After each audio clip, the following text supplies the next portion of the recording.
Hello my fellow page turners and welcome back to my channel. I'm Matthew the Man with a Hat Who Reads, and this is Survive the Night by Riley Sager. Now, I've been a fan of Riley's stuff. I've read all of them so far, and my favorite was still Final Girls, their first one. I just really enjoyed Final Girls, and none of the other ones ever came really close to topping that one, but Survive the Night finally has. I am so glad to have enjoyed this so much.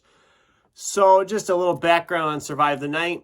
Our character Charlie is at college and she decides she needs to get home right now. It's very imperative that she gets home right now early and gets out of the college setting. Her best friend was killed by a serial killer because plot. And she needs to get out of there because she feels bad that she's partially responsible for why her friend died.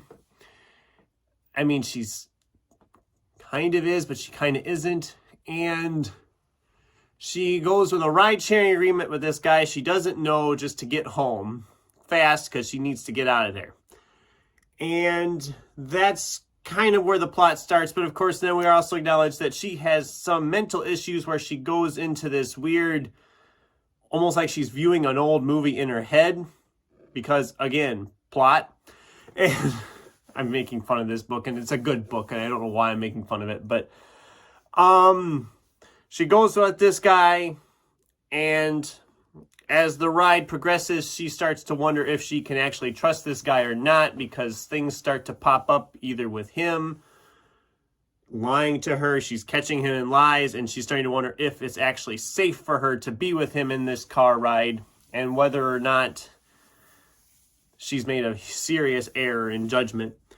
And this story then gets going from there, and I'll be honest, at first when it started, I was like, I was thinking to myself, this isn't going to go well. I was not overly enjoying it. I thought it was fine. And then it got going, and by the halfway point, all of a sudden the twists start flowing around, and I was like, whoa, this really got going good, and it really was really good. I enjoyed this a lot. Compared to the other Riley Sagers, this is number 2 only to Final Girls, and depending on the day, I could actually put it higher than that.